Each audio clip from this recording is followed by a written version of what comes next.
Bonjour, moi du coup c'est Florestan Fournier, je suis membre de l'association CLOP depuis 2019. Donc CLOP ça veut dire collecte locale organisée pour l'environnement. Et donc c'est une association étudiante à la base qui a été créée par des étudiantes de la faculté de droit et sciences politiques de Montpellier dans le cadre d'un de leurs projets d'études. Donc l'association CLOP, comme je vous l'ai dit, c'est une association étudiante qui est créée en 2019. Et donc le projet de l'association, l'objet, est de sensibiliser la population de Montpellier à la pollution des mégots de cigarettes pour qu'on n'ait plus de mégots mal jetés au sol. Vraiment notre objectif c'est zéro mégot au sol à Montpellier. On n'a pas envie de donner de date précise le plus rapidement possible. Donc sensibilisation, on organise du coup pour ça beaucoup de collectes étudiantes avec des associations étudiantes, des associations environnementales. Et on essaye de mettre en place un système de collecte et de recyclage dans la ville de Montpellier. Souvent c'est en partenariat avec d'autres associations, donc on se met déjà d'accord sur le lieu, l'heure, la date pour que ça puisse s'organiser. Des fois on nous fait des propositions de lieux qui ne sont pas forcément des lieux idéaux pour aller faire de la collecte de déchets.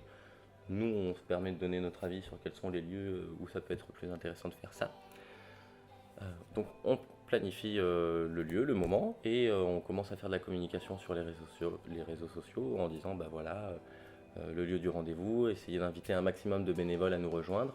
Parfois, il peut y avoir des formulaires d'inscription, ce qui peut nous aider quand on prévoit éventuellement de faire des goûters derrière. Des fois, on prévoit un petit peu de la nourriture, un pique-nique, un goûter pour essayer d'attirer plus de participants.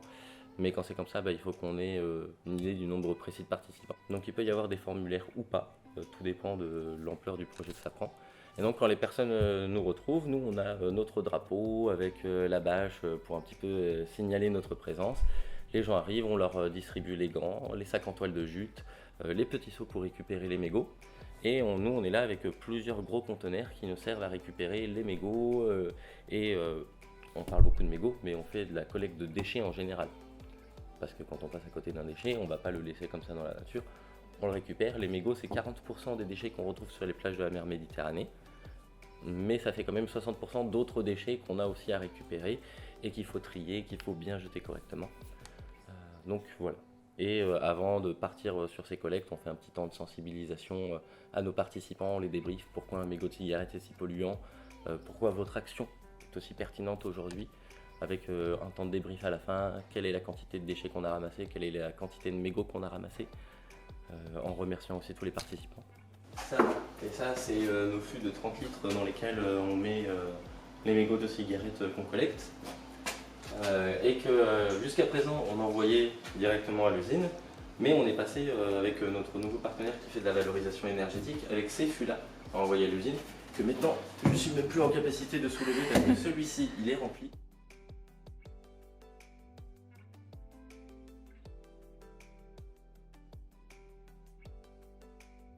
Alors ces mégots justement, nous on les collecte donc depuis la création de l'association. On a pour vocation de revaloriser tous les mégots que l'on collecte.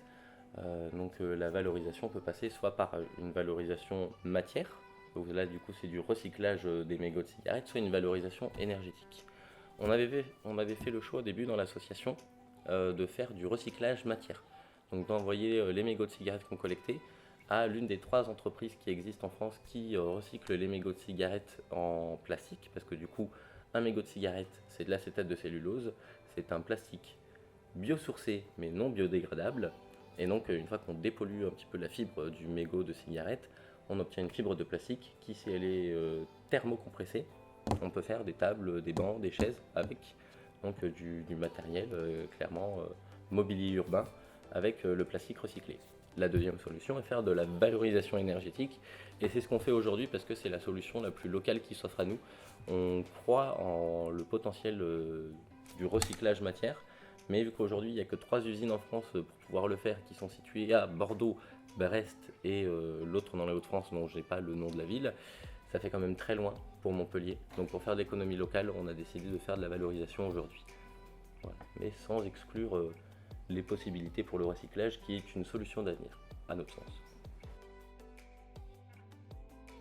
Les collectes, c'est une petite partie de ce que peut faire l'association. C'est tout ce qui est justement plutôt sur le modèle associatif gratuit, où là on fait intervenir beaucoup de bénévoles pour l'organisation des ramassages et la participation aux collectes.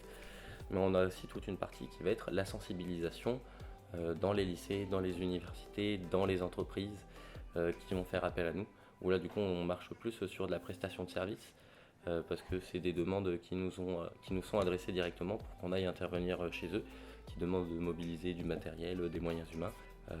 Même si ça reste des bénévoles qui agissent pour l'association, l'association se fait rémunérer pour ces actions-là.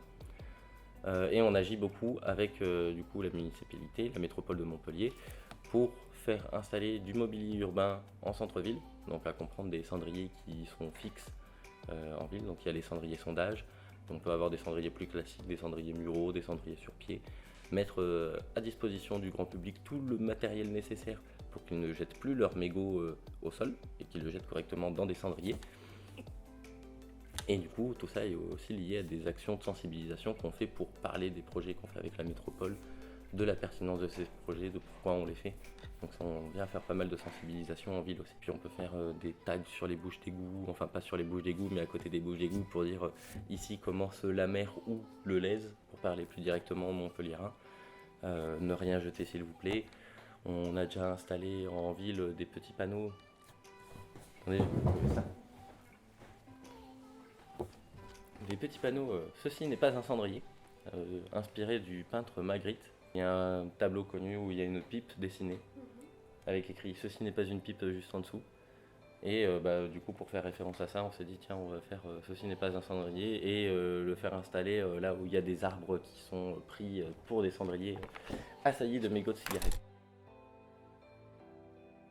Le record du monde de ramassage de mégots de cigarettes qui s'est déroulé le 3 juin, c'était une opération qui se faisait à l'échelle nationale, coordonnée par plusieurs associations qui nettoient si se nettoient, Surfrider, Swim for Change, plusieurs grosses associations comme ça nationales de ramassage de déchets qui ont été mandatées par le youtubeur Inoxtag qui a plusieurs millions d'abonnés sur sa chaîne YouTube, etc.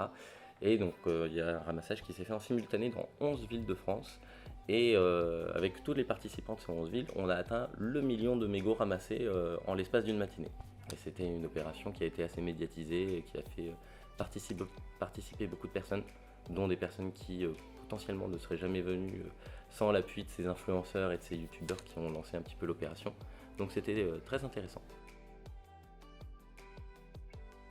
On a été une quarantaine, mais je ne saurais pas vous dire combien il y a eu à l'échelle nationale présents. Sur Paris, il y avait 1600 inscrits, pré-inscrits à l'événement. Je ne sais pas s'ils sont tous venus, mais c'est potentiellement énormément de personnes. Et à Marseille, ils ont atteint 450 000 mégots, juste à Marseille. C'est à Marseille où ils ont battu le record, pour le coup. On a fait 60 000, ce qui est déjà pas mal, hein, ce qui était notre record à nous personnellement pour l'association. D'autres villes, oui. On n'agit pas que sur Montpellier, on peut aussi faire des actions un petit peu à Sète, on peut aller à Thau, enfin on reste quand même sur la proximité de Montpellier. C'est là où il y a notre plus gros rayon d'action. Mais on est en train d'envisager la création d'antennes à Nîmes et à Toulouse pour un petit peu commencer à s'essaimer en Occitanie. Sachant qu'on n'ira pas plus loin que l'Occitanie dans notre essaimage. Parce qu'on a un projet, enfin on est en contact avec les autres associations qui luttent elles aussi contre la pollution des mégots de cigarettes spécifiquement et qui sensibilisent à ça, qui essayent de mettre en place de la collecte, de la valorisation ou du recyclage de ces mégots. On est en contact avec ces quelques assos pour ne pas se marcher les uns sur les autres.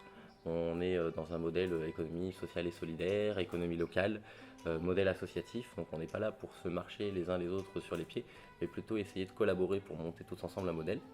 Et donc avec les associations de PACA, les associations de Languedoc-Roussillon, on s'est déjà mis d'accord que chacun va rester sur nos territoires. Donc on ne va pas chercher à aller ailleurs, et même dans d'autres pays c'est à peu près la même logique. Je pense que dans d'autres pays il y a déjà des assos qui sont présentes, qui font des actions de terrain qui peuvent être assez fortes. Donc l'idée va être plus de peut-être leur donner les cartes en main si jamais on arrive à avoir des bonnes informations et des bonnes pratiques à transmettre, plutôt que d'aller essayer de prendre leur place dans ces pays. Alors hors Europe déjà pas du tout, rien.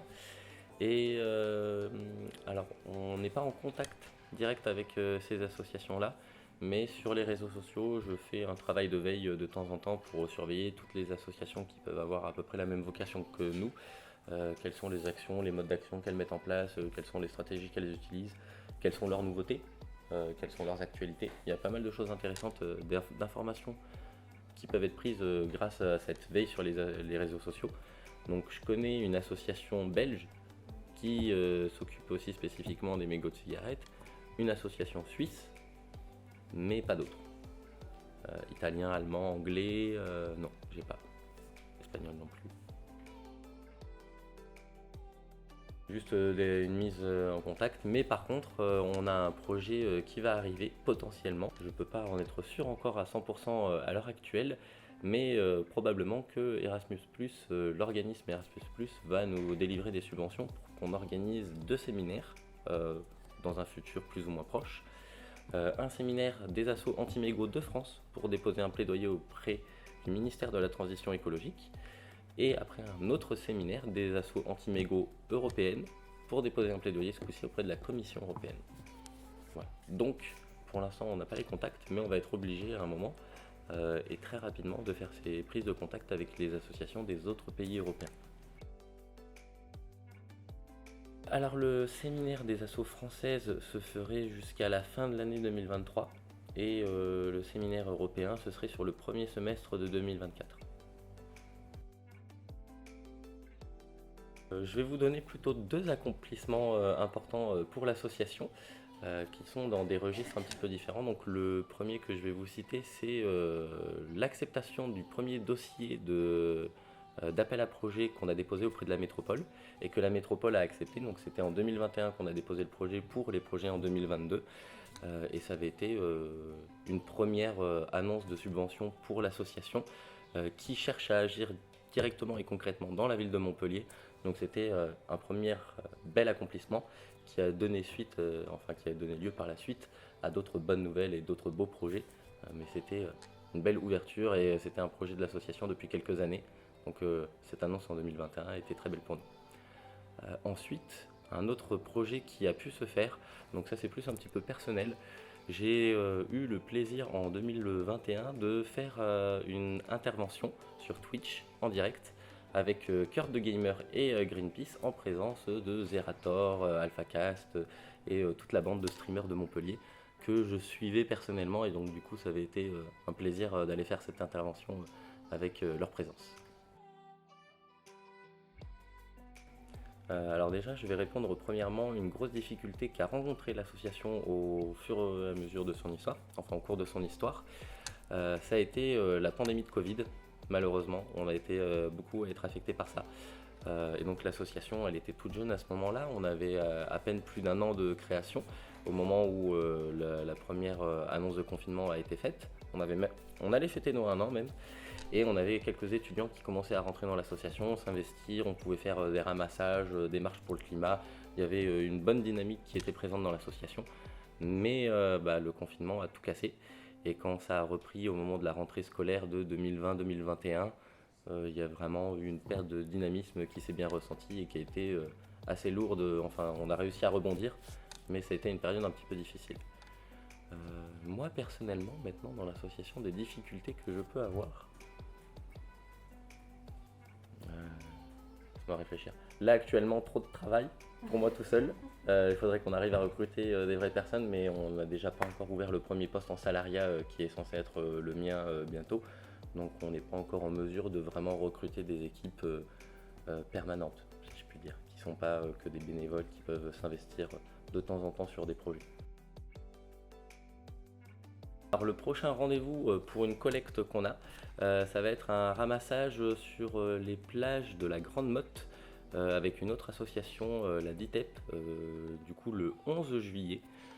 C'est le prochain rendez-vous qui est planifié, mais on va certainement avec les bénévoles planifier un autre rendez-vous pour un ramassage certainement à la plage de Palavas sur le mois de juin, en partenariat probablement avec des associations comme Océan Protection France ou Surfrider ou nos partenaires habituels.